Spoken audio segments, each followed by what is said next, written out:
कैसा लग रहा है मतलब लगातार दूसरी बार सिल्वर जीत के? तो एक रिसर्च भी हुई थी, सेकंड और फोर्थ वाला बंदा हमेशा खुश नहीं रहता। पीएम की जो डेफिनेशन है वो परम मित्र भी हो सकती है। वो एक्चुअली क्या था, वो मैंने एक दिन पहले से ही सोच रखा था। मैंने उनको परम मित्र बोला तो बहुत ज़्यादा खुश हुए। खेलते खेलते मैं गिर गया शाम को, क्योंकि लाइट चली जाती थी गाँव में। मैं 3 साल पे व्हील चेयर पे था, डॉक्टर ने बोला था कभी ठीक नहीं हो सकते। मेडल जीतने के बाद तो फिर तो मतलब फोन वोन यूज करते होंगे ना? टोक्यो के टाइम पे तो मेरा फ़ोन ही हैंग हो गया।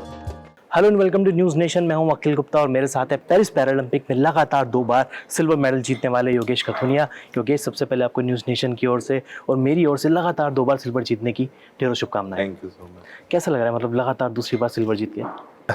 ठीक है, थोड़ा सा क्या है ना, वो एक रिसर्च भी हुई थी, सेकंड और फोर्थ वाला बंदा हमेशा खुश नहीं रहता। वो सोचता है कि कहाँ चूक होगी, कहाँ चूक होगी। तो वही इस बार जो थोड़ी सी चूक हुई है उसको और ज़्यादा बदलने की और मेहनत करके उसको गोल्ड में कन्वर्ट करने की कोशिश करूँगा। उम्मीदें तो बहुत थी योगेश की इस बार गोल्ड आएगा, क्योंकि टोक्यो में सिल्वर था। उम्मीद थी कि पेरिस में शायद योगेश गोल्ड पर निशाना लगाएंगे, लेकिन वो गोल्ड पे इसलिए थी ना उम्मीदें, क्योंकि मैं back to back world record तोड़ रहा था लगातार 2-3 सालों से। और हुआ क्या, मेरे को जब cervical radiculopathy C4 C5 C6 तीनों का इंजरी हो गई थी, तब उस वजह से थोड़ा सा मेंटली मैं टूट सा गया था, क्योंकि मेरे बैक टू बैक कॉम्पिटिशन्स थे और मैं मिस नहीं करना चाहता था इसको। अच्छा, कुछ वर्ल्ड रिकॉर्ड के बारे में बताइए। 2018 में जब आपने F36 कैटेगरी में वर्ल्ड रिकॉर्ड बनाया था, फिर 2022 2023 मतलब किस तरीके की फीलिंग होती है एथलीट के लिए?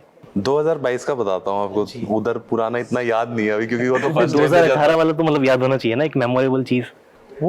वो ना टाइम बहुत जल्दी फ्लाई हो गया। मैं उस टाइम पे इतना मतलब क्योंकि उस टाइम पे कॉलेज की पढ़ाई भी कर रहा था साथ में और सब कुछ संभाला था, तो मेरे को इतना याद नहीं है उसका। इधर मैं वेला था। चलिए 2022 का बता दीजिए। 2022 तो 2022 में हुआ क्या था, मेरा कंपटीशन था, इंटरनेशनल ग्रैंड प्री था। तो मैं गया और बहुत अच्छी तैयारी में था और मैं गया, वार्म अप थ्रो करी, परफेक्ट थी।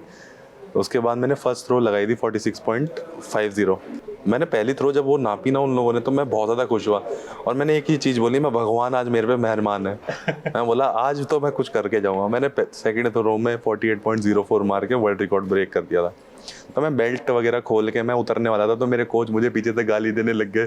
वो बोलते नहीं नहीं और करना है और तोड़ते हुए जाना है। फिर मैंने उसके बाद 48 पॉइंट मतलब 6 थ्रोज होती हैं, फिर मैंने 48.20 लगाया, फिर मैंने 48.34 लगाया। उसके बाद मेरा शोल्डर थोड़ा खींच गया था। मैंने सर को बोला कि फिर मैं बहुत ज़्यादा एंजॉय करा मैंने, बहुत मतलब उस दिन तो मैं बहुत ज़्यादा खुश हुआ था, बढ़िया चैन की नींद से सोया था कि हाँ एक वो टारगेट था जो मैंने बहुत ज़्यादा।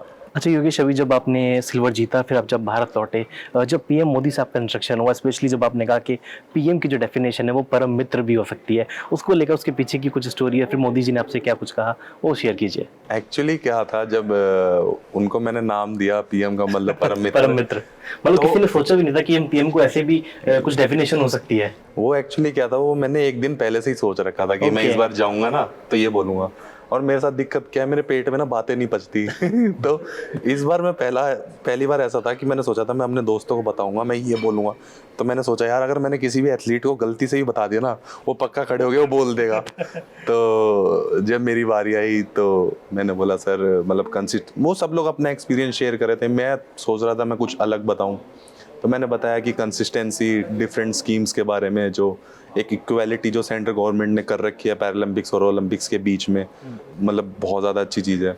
तब मैंने उनको परम मित्र बोला तो बहुत ज़्यादा खुश हुए, क्योंकि एक इलेक्शन मटेरियल मिल गया उन्हें जो आगे तक चलता जाएगा 4-5 जो सालों हमने तक। मतलब विजुअल्स देखी, वीडियोस हमारे सामने है, उन्होंने मतलब काफी खुश हुए थे कि ऐसे भी कोई कुछ कह सकता है क्या। उसके बाद भी कुछ ऐसा कुछ हुआ इनसाइड, मतलब अकेले में कुछ उन्होंने कहा हो आपसे? हाँ, वो बहुत ज्यादा बात करी उनने मेरे से। उसके बाद तो मेरे को उनने, अब मेरे को मतलब लगता है सच मैं में जब भी परम मित्र बन गए। हाँ अब तो पक्का वो याद रखते हैं योगेश।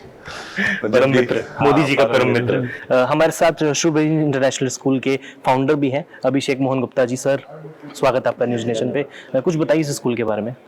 सर ये स्कूल एक ब्रिटिश बोर्डिंग स्कूल है जी। जो यूके में 4-7 साल पुराना स्कूल है और अब ये भारत में पहली बार अपना रेजिडेंशियल स्कूल कैंपस लेके आ रहा है, जो भोपाल में लोकेटेड होगा।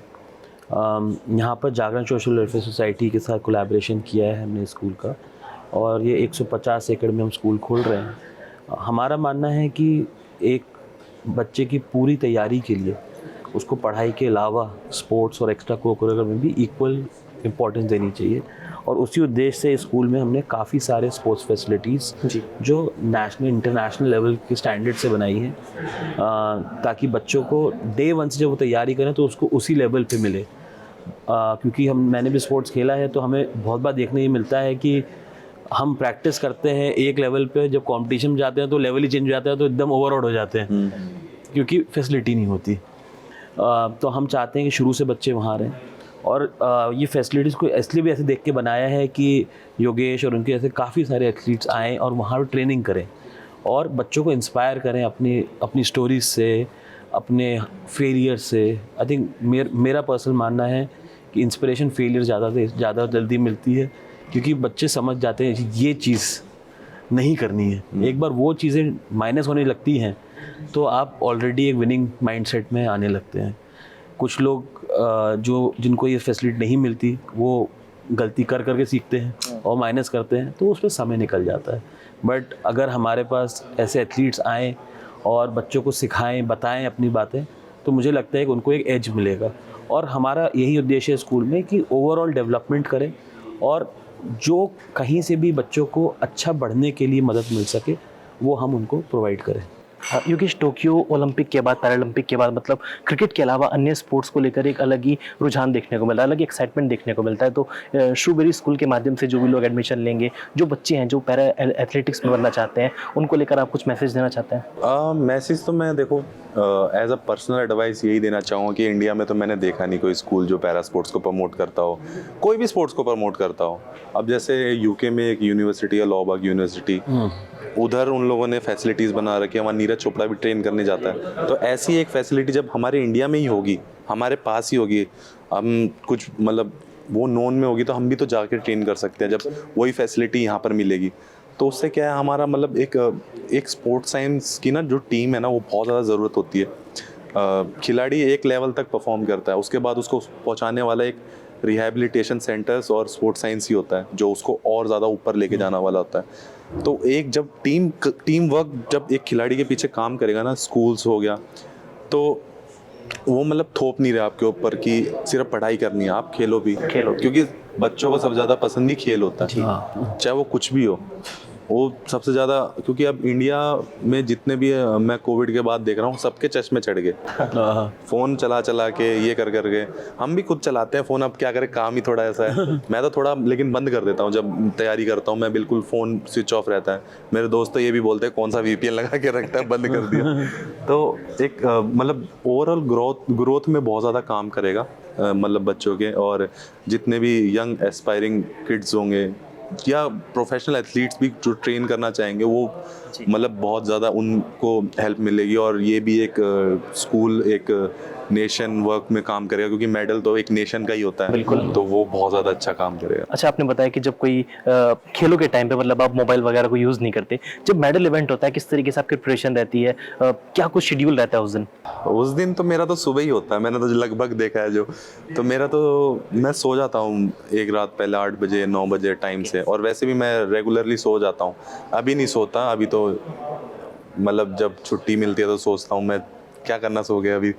तो उसके बाद फिर उस दिन मैं उठता हूँ और फिर मैं पूजा करता हूँ और अपने ग्राउंड पे निकलता हूँ। और मुझे ना पंजाबी सॉन्ग्स बहुत ज़्यादा पसंद है। क्या बात। तो इवेंट के टाइम पे कौन सा ऐसा, या फिर जीतने के बाद, या फिर खुद को मतलब चिल रखने के लिए कि मैं ये गाना लगातार सुनता हूँ? मैं 52 बार्स है वो करण औजला का बहुत ज़्यादा सुनता हूँ, वो रिपीट पे ही चलता है, चाहे मैं जा रहा हूँ तो वार्म अप कर रहा हूँ, वो कर रहा हूँ, उसके बाद हेडफोन और फोन कुछ अगर गुनगुना दे तो मजा आ जाए। नहीं गला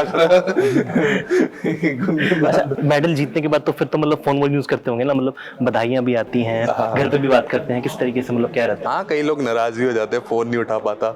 उस टाइम पे टोक्यो के टाइम पे तो मेरा फोन ही हैंग हो गया था, समझ ही नहीं आ रहा था किसका क्या उठाऊं, और ना मुझे समझ आ रहा था। वहाँ मैं घर पे फोन कर रहा हूँ, मेरे घर वाले बोल रहे हैं अभी फोन मत कर, अभी हम बहुत बिजी है। मैं बोला यार, घर वाले बोल रहे हैं? घर वाले बोल रहे हैं, क्योंकि सारे गांव, मेरा गांव से आता हूँ प्रॉपरली, बहादुरगढ़ से तो गांव है वो, तो वहाँ सारे इतने सारे लोग आ गए थे, भीड़ हो गई थी। और फिर अभी भी ऐसे ही हुआ था, मैं फ़ोन कर रहा हूँ, बोलता है अभी मत करियो, बिजी है, हम बाद में बात करेंगे। अच्छा, इस बार सिल्वर जब आपने जीता, सबसे पहले किससे बात हुई फैमिली में? मम्मी से। मम्मी से क्या कुछ आपने बताया, मतलब कि एक बार फिर से मैंने सिल्वर जीत लिया, कैसे? वो बहुत खुश थे, मैं इधर से बोले जा रहा था कि थोड़ी चूक होगी, अरे छोड़ना क्या हो गया। वो बहुत ज़्यादा खुश हो रहे थे। फैमिली का क्या है ना, इन दी एंड वो खुश हो जाते हैं किसी भी चीज़ में। ब्रॉन्ज है, सिल्वर है, गोल्ड है, उन्हें नहीं पता, क्योंकि यही तो एक चीज़ क्रिएट करनी पड़ेगी, माहौल क्रिएट करना पड़ेगा जो स्कूल के माध्यम से आएगा, और फैमिलीज़ को भी पता चलेगा कि सिर्फ वो ब्रॉन्ज पे खुश नहीं है, वो उसको और मेहनत की ज़रूरत है। वो चीज़ आएगी, वो चीज़ आने के लिए अभी चाहिए इंडिया में। अच्छा योगेश, आपकी जो स्टोरी है वो काफी इंस्पायरिंग है, मोटिवेशनल है। एक बार आप फिर से बताएंगे मतलब क्या कुछ हुआ था? आई नो कि मतलब नहीं, कोई नहीं। फ्रस्ट्रेशन हो जाती होगी बार बार एक ही फ्रस्ट्रेशन सवाल। तो नहीं होती, मुझे नहीं होती फ्रस्ट्रेशन। पहले हो जाता था फ्रस्ट्रेटेड, लेकिन अब तो मैं खुल के बताता हूँ जी। कि हाँ, मुझे देख के अगर कोई मोटिवेट होता है बिल्कुल। तो बहुत ज़्यादा अच्छी चीज़ है। मैं मतलब 2006 में दादा दादी के पास गया था गर्मियों की छुट्टी में, वैष्णो देवी के बाद। तो मेरे जो वहाँ चला गया, खेलते खेलते मैं गिर गया शाम को, क्योंकि लाइट चली जाती थी गाँव में शाम को। तो मैं पार्क में गया तो गिर गया, और फिर एक ये वीक, बहादुरगढ़ की बात है? बहादुरगढ़ की बात, ओके। ये बहादुरगढ़ की है। मेरे फादर पोस्टेड थे उस टाइम पे चंडीगढ़ में, आर्मी में। तो फिर फादर को फ़ोन करा, तो वहाँ से मेरी नानी लेने गई मुझे, और वहाँ जाके जब डायग्नोस हुआ तो पता चला कि गुलियन बार सिंड्रोम है, एक रेयर न्यूरोलॉजिकल डिसऑर्डर है। तो फिर मेरे ऑपरेशन हुआ। उस टाइम पे 9 लाख रुपए के इंजेक्शन लगे थे, और उस टाइम पे इतना फाइनेंशियल कंडीशन भी। देखो पैसा मिल जाएगा आर्मी से थे फादर पर, लेकिन उस टाइम पे कलेक्ट करके 2006 में 9 लाख रुपए लगाना। फिर उस टाइम पे मैं 3 साल पे व्हील चेयर पे था। डॉक्टर ने बोला था कभी ठीक नहीं हो सकते, क्योंकि इसमें 1% चांस होता है कि आप ठीक हो जाओगे कि नहीं होगे। तब मैं वापस से, मेरी मम्मी ने फिजियोथेरेपी सीखी, क्योंकि इतनी फाइनेंशियल कंडीशन स्ट्रांग नहीं थी। तो स्कूल भी नहीं गया था मैं 1 साल तक। तो स्कूल, फिर मैं स्कूल व्हील चेयर पे, क्योंकि मेरे को शर्म आती थी मैं व्हील चेयर पे स्कूल जा रहा हूँ, बच्चे छेड़ते थे उस टाइम, मतलब छोड़ते थे। तो धीरे धीरे करके फिर मैं 3 साल बाद 2008 या 9 के आसपास से चलना स्टार्ट करा। वो डॉक्टर को समझ ही नहीं आया ये हुआ क्या। तब चीजें मेहनत आगे रंग लाई बढ़ती आपकी हैं। माता जी हाँ, की, आपकी मम्मी खुद की, मतलब आपने भी हार नहीं मानी। उसके बाद जिस तरीके से डिस्कस थ्रो वाला इवेंट ही क्यों चुना, मतलब यही खेल क्यों चुना? 2017 में जब मैं स्टेडियम में गया था तो एक लड़की कर रही थी डिस्कस, तो मेरे को लगा, मैं बोला यार यही अच्छा है, यही करेंगे। तब से वो जर्नी चालू हो गई थी। सर आपके स्कूल में मतलब डिस्कस थ्रो को लेके भी? बिल्कुल बिल्कुल, सारे स्पोर्ट्स है, डिस्कस थ्रो है, शॉर्ट पुट है, एथलेटिक्स की बहुत अच्छी फैसिलिटी बना रहे हैं हम। डे 1 से फ्लड लाइट्स में कर रहे हैं, ताकि बिकॉज हमने देखा है कि बहुत लोग दिन में ट्रेनिंग करते हैं, फिर एकदम फ्लड लाइट में आते हैं एकदम से, हाँ, बिल्कुल घबरा जाते हैं क्या हुआ ये।